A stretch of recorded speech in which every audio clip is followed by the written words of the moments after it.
नमस्कार, मैं हूं आपके साथ परवेज अंसारी। आज हम मौजूद हैं नवाबगंज विधानसभा क्षेत्र के उस गांव में जहां से नवाबगंज विधानसभा की राजनीति की शुरुआत हुई। यूँ कहिए कि यहां से इस गांव से नवाबगंज विधानसभा की राजनीति चली।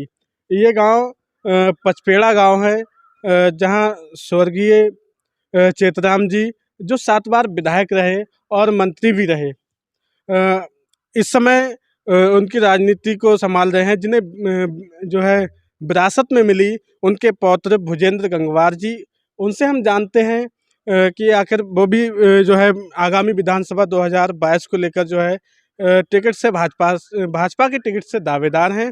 उनसे जानते हैं आखिर उनके क्या मुद्दे हैं, क्या रणनीति उन्होंने बनाई है, जो मैदान में वो आए हैं, और क्या अपने दादाजी की जो है विरासत में मिली राजनीति को किस तरह से आगे बढ़ाएंगे।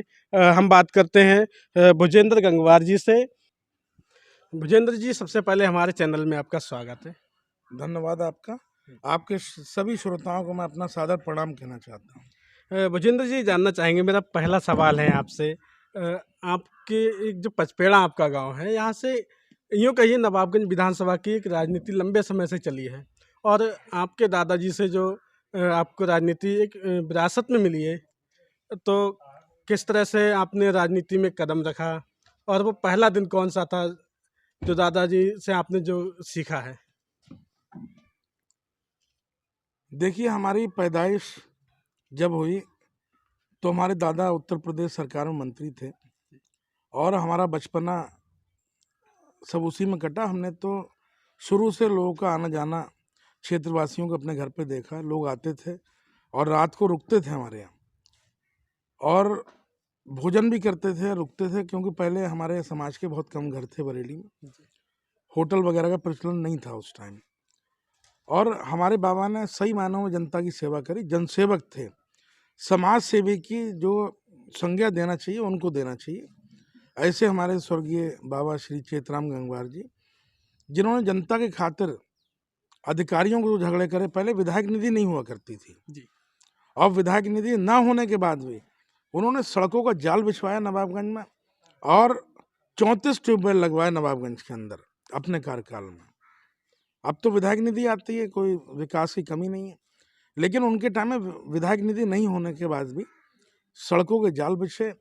चाहे वो हमारी सेथल से लेके जादवपुर तक सड़क बनी हो, हाफिजगंज तक, चाहे सेड़ा पचपड़ा के बीच में पुल बना हो, चाहे आपका सिंगैया सेतु बना हो बिजौरिया स्टेशन के करीब, और बहुत सारे काम उन्होंने कराए। और एक पुल आपका हरिपुर मटकली में है, उसमें भी उनका योगदान रहा।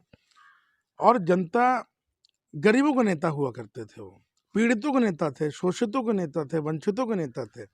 उन्होंने अपने कार्यकाल में गरीबों की, शोषितों को, पीड़ितों की आवाज़ बनकर विधानसभा में उठाई, और वो आवाज़ ऐसी उठी कि आज जब बेईमानी की बात आती है तो लोग ईमानदारी की मिसाल देते हैं और दादा का नाम लेते हैं, उसका हमको लाभ मिलता है। बाकी हमने भी 17 वर्षों से समाज में सेवा करी है, जनता से जुड़े रहे, और जनता के बीच ही हम रहते हैं। हमने वर्ष 1997 में गवर्नमेंट इंटर कॉलेज बरेली से इंटर पास किया, और वहाँ हम अखिल भारतीय विद्यार्थी परिषद के कॉलेज इकाई के प्रमुख रहे थे। तो वहाँ से हमारी राजनीति का सफ़र शुरू हुआ, छात्र राजनीति का। उसके बाद 2007 में हम कांग्रेस में आए, और कांग्रेस का टिकट हमने मांगा, लेकिन वो टिकट काला बच्चा को दिया गया, हमको नहीं मिल पाया।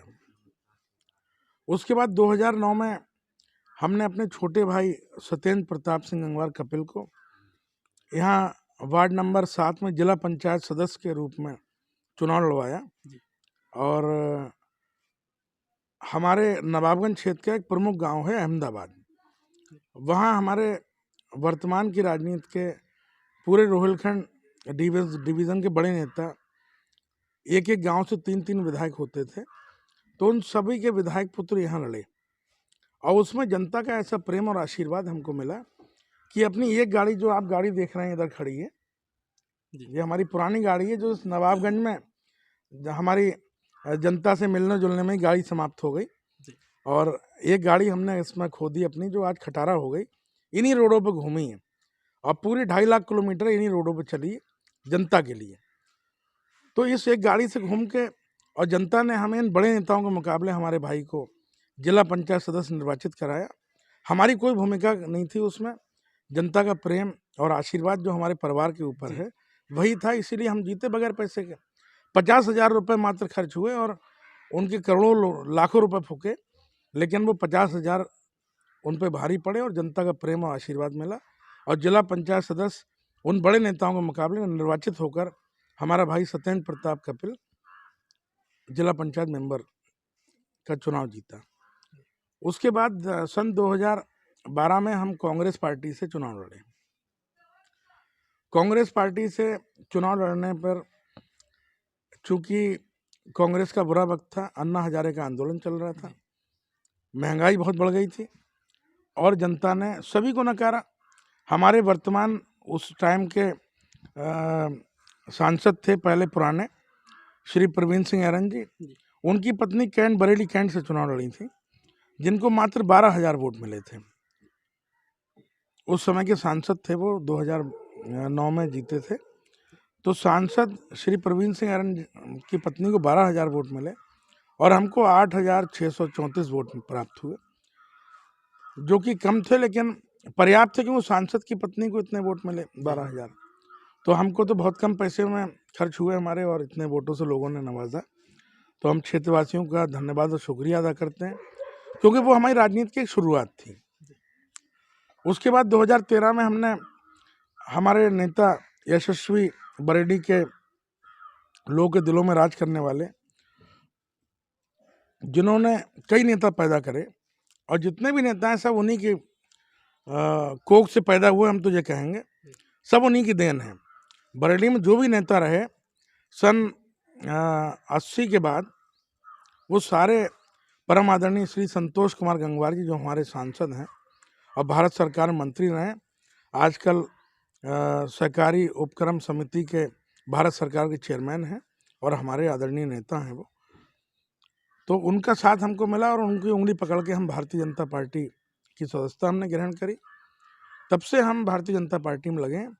2017 का हमने विधानसभा का टिकट मांगा और टिकट के नज़दीक भी हम आए, लेकिन तब तक हमारे क्षेत्र के कद्दावर बड़े नेता और लोकप्रिय आदरणीय श्री केसर सिंह गंगवार जी, जो अभी हमारे कोरोना काल में स्वर्गवासी हो गए, तो वो उनका पदार्पण बीजेपी में हो गया और हमारा टिकट काट कर उनको दे दिया गया। लेकिन उसके बाद भी हमने अपना मन मैला नहीं किया और हमारी उनसे पारिवारिक राजनीति वो रही, तो हम भाजपा में ही रहे। हमने कोई पार्टी के खिलाफ काम नहीं किया, कोई बगावत नहीं करी, अपने घर बैठ के चुनाव लड़ाया। दूसरी विधानसभा में हम लग गए और माननीय मंत्री जी के साथ हम पूरे ज़िले के दौरे पर रहे।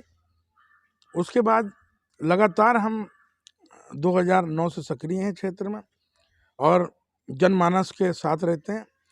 हमेशा हम जनसमूह में रहते हैं। कोई हमारे पास कारोबार नहीं बढ़ा, कोई ठेकेदारी नहीं किसी तरह की। हमारे पास सिर्फ एक काम है, जनता की सेवा। 24 घंटे हम जनता की सेवा करते हैं। और आपको बता दें, चूँकि इस राजनीति के भेंट हमारी गृहस्थी भी चढ़ी और चूँकि हमारे जो ससुर थे, पूर्व ससुर श्री केसर सिंह गंगवार जी, उनकी बेटी हमको ब्याही थी, लेकिन राजनीति की वजह से ही हमारी नहीं निभ पाई और हमारा डाइवोर्स हुआ। 2 बेटे हैं मेरे पास ही रहते हैं वो।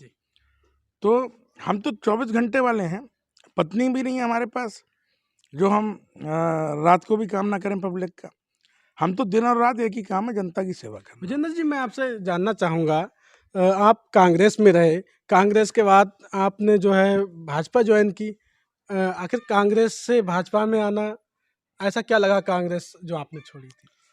देखिए, जब जनता ही कांग्रेस छोड़ के सब भाजपा में चली गई तो हम अकेले रह के वहाँ क्या करते? जहाँ जनता वहाँ नेता। जब पूरी जनता बीजेपी में आ गई तो हमें भी एक ऐसे नेता का साथ मिला जिसने बरेली मंडल के सारे कुर्मी नेता बनाए, सबको विधायक बनाया, उन्हें जन्म दिया सबको राजनीति में। तो ऐसे हम बटवृक्ष से जुड़ना चाहते थे, वो हमारी एक सपन था हमारे लिए, वो हम जुड़े और हमने अपने काम से और क्षेत्रवासियों की सेवा करके एक विश्वास पैदा किया आज वहाँ पर। बीजेपी में आपको ऐसा क्या लगा जो बीजेपी में आप इस समय भी हैं? भारतीय जनता पार्टी में क्योंकि आदरणीय श्री संतोष गंगवार जी हमारे नेता हैं और वहाँ वो सेवाएं अपनी दे रहे हैं, इसलिए हम भाजपा में हैं।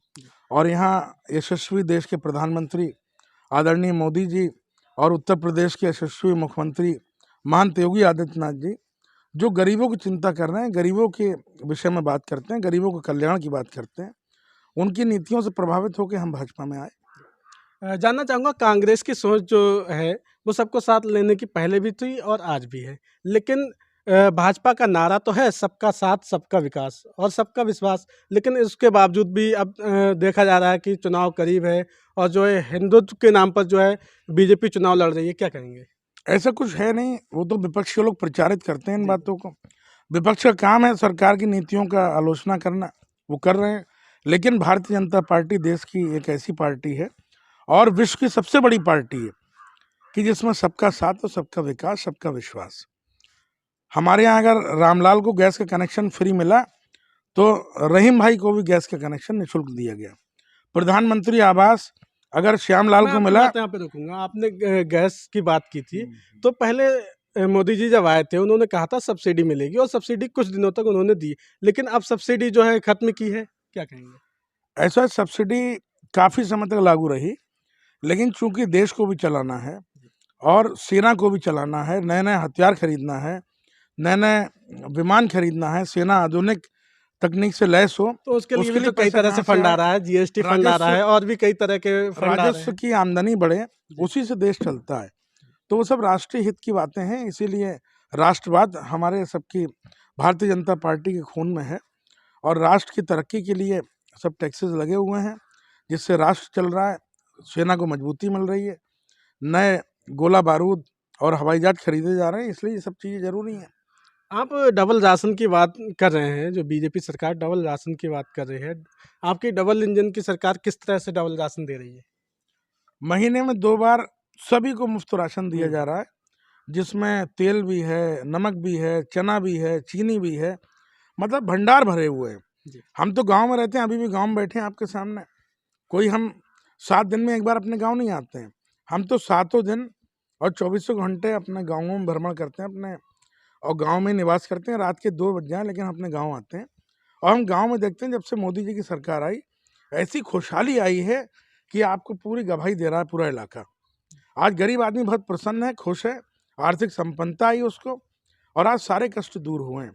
मोदी जी और योगी जी की सरकार में ये संभव था। तो वो करके दिखाया। राशन किस तरह से दिया जा रहा है? पर यूनिट जो है कितना मिलना चाहिए? 5 किलो पर यूनिट मिलता है राशन जी। और उस पे वो नमक की थैली, तेल की थैली और चना सब दिया जा रहा है, जो बगैर मज़हब इम्तियाज़ व मिल्लत के दिया जा रहा है, हर समाज को दिया जा रहा है। ऐसा नहीं कि हमारे मुस्लिम भाइयों को छोड़ा जा रहा है। अगर रामलाल को मिल रहा है तो रहीम भाई को ही मिल रहा है बराबर।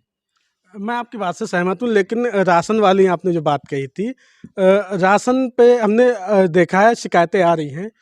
एक तो घटतौली पर यूनिट जो 5 किलो राशन है उस पे घटतौली की जा रही है, लेकिन देखा जा रहा है कि पात्र लोग अभी भी राशन पाने से वंचित हैं। तो क्या मानते हैं जो है भ्रष्टाचार है? भ्रष्टाचार नहीं है, कहीं ना कहीं लोकल डिस्टर्बेंस है, उस वजह से कहीं आधा किलो राशन कम होता है, वो अलग बात है। लेकिन सरकार से पूरा राशन उपलब्ध होता है और पूरा राशन कोटेदार को दिया जाता है 5 किलो यूनिट के हिसाब से। कोटेदार ये कहते हैं कि राशन जो है हमें ऊपर से कम मिलता है, जो उन्हें बोरियां मिलती हैं उस पे जो है कम राशन मिलता है। नहीं, ऐसा कुछ नहीं है, वो तो खाम-खा की बातें हैं। कुछ लोग दूसरे दलों की मानसिकता के लोग जो राशन की दुकानें चला रहे हैं, वो ऐसी बातें करते होंगे, लेकिन आप अगर जनता में जाएंगे तो सबको पूरा राशन मिल रहा है। भूजेंद्र जी, मैं एक बात और जानना चाहूँगा, राशन इस समय जो राशन दिया जा रहा है, भाजपा कार्यकर्ता जो है राशन की दुकानों पर पहुंच रहे हैं, उसका जायजा ले रहे हैं कि मतलब राशन लोगों को मुहैया हुआ या नहीं हुआ, लेकिन उसके बावजूद भी जो घटतौली की शिकायतें आ रही हैं और भाजपा कार्यकर्ता राशन की दुकान पर भी जा रहे हैं, तो इसमें क्या मानते हैं आप? ऐसा कहीं-कहीं समस्याएँ आती हैं लोकल स्तर पर, लेकिन इसमें सरकार का कोई दोष नहीं है, सरकार तो पूरा भेजती है राशन। और एक चीज़ आपको बता दें, जहाँ भ्रष्ट राशन विक्रेता हैं, वहाँ कार्रवाई हो रही है और इसकी जांच भी हो रही है। 1-2 जगह शिकायतें ऐसी हैं, जल्दी जांच होके वहाँ नया राशन की दुकान का डीलर नियुक्त करा जाने की बात चल रही है। बाकी सब खुशहाल है, पूरा वातावरण मोदीमय, योगीमय है। जनता के मुँह से एक ही नारा निकलता है, योगी मोदी जिंदाबाद। तो भाजपा का चुनाव इस समय जो है विधानसभा का चुनाव करीब है और आप भाजपा से जो है टिकट के दावेदार हैं। तो किस तरह से टिकट जो है 4 लोग दावेदार हैं नवाबगंज विधानसभा से, तो क्या उम्मीद है आपको किस तरह से जनता के बीच पहुँचेंगे? देखिए, हमें हमारी जो सेवाएं जनता के प्रति हैं पूरे 17 वर्षों से, और जो हमने पब्लिक के लिए काम किया है, जनमानस के लिए काम किया है, और हमारे परिवार का जो त्याग जनता के प्रति रहा है। हमारे बाबा स्वर्गीय श्री चेतराम गंगवार जी ने 30 बरस तक विधायक और मंत्री रहते हुए क्षेत्र में जो विकास कार्य कराए, गरीब की आवाज़ बनकर उत्तर प्रदेश की विधानसभा में उन्होंने बात उठाई, उन सब बातों से हम पूरी तरह आश्वस्त हैं। और हमको अपनी पार्टी, अपने नेताओं पर पूरा भरोसा है कि वो ऐसे व्यक्ति को टिकट देंगे जिसके पास 24 घंटे का पर्याप्त समय होगा, और 24 घंटे का समय हमारे पास है जनता की सेवा करने के लिए। हम अपने विधानसभा क्षेत्र में निवास करते हैं हर समय। ऐसा नहीं कि हम 7 दिनों में कहीं एक बार आ गए और मजमा लगा लिया, ऐसा कुछ नहीं है।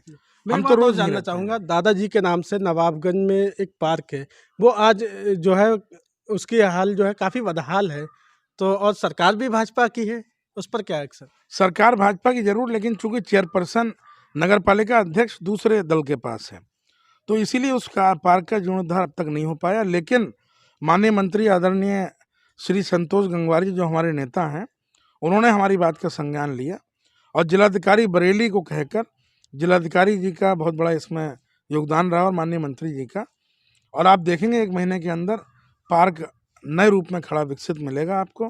पार्क पास हो चुका है, 40 लाख रुपए सरकार ने उसके लिए आवंटित कर दिए हैं, उत्तर प्रदेश सरकार ने। माननीय मंत्री हमारे नेता आदरणीय श्री संतोष गंगवार जी की पहल पर 40 लाख रुपए उत्तर प्रदेश सरकार ने नगर पालिका नवाबगंज को दिया है कि स्वर्गीय चेतराम गंगवार पार्क जो है उसका जीर्णोद्धार हो, उसकी बाउंड्री वॉल हो, उसका गेट लगे, उसमें फुब्बारे लगें, उसमें बेंचेस लगें, उसमें झूले लगें और अच्छे वृक्ष लगें और लाइटिंग की अच्छी पर्याप्त व्यवस्था हो। तो आपको जल्दी पार्क उपहार स्वरूप नवाबगंज के लोगों को मिलने वाला है। आपके चैनल के माध्यम से मैं लोगों को ये अवगत कराना चाहता हूँ। अगर बीजेपी ने आपको टिकट दिया, तो जनता के बीच आप जाएँगे, तो आपकी पहली प्राथमिकता क्या रहेगी विकास कार्यों में? देखिए, जनता के बीच तो हम हमेशा जा रहे हैं और ऐसे ही जाते रहेंगे। टिकट देना ना देना ये हमारे संगठन और हमारे नेतृत्व और हमारे नेताओं का फैसला है। हमें अपनी दावेदारी पर, अपने कार्यों पर, अपनी पार्टी पर पूरा भरोसा है। भारतीय जनता पार्टी के हम छोटे सिपाही हैं। यदि पार्टी ने हमको टिकट दिया तो निश्चित आपको हम बताना चाहते हैं आपके चैनल के माध्यम से 101% भारतीय जनता पार्टी की झोली में नवाबगंज की सीट विधानसभा की जिता के और डालेंगे। ऐसा हम वायदा आपसे कर रहे हैं, क्योंकि माहौल पूरा योगी और भाजपा में है। हमारी सेवाओं से लोग संतुष्ट हैं और जनता, नवाबगंज की जनता जनार्दन का पूरा आशीर्वाद और प्रेम हमको प्राप्त है। बहुत बहुत धन्यवाद भुजेंद्र जी, जो हमारे चैनल में आपने अपना कीमती समय दिया। तो ये थे भुजेंद्र गंगवार जी, और भाजपा से टिकट के दावेदार हैं। हमने अभी इनसे चर्चा की, इन्होंने अपने बारे में काफ़ी कुछ बताया। आगे भी हम इनके इंटरव्यू दिखाते रहेंगे और एक नए रूप में इनसे दोबारा मिलते हैं। जब तक देखते रहिए परवेज़ अंसारी की रिपोर्ट।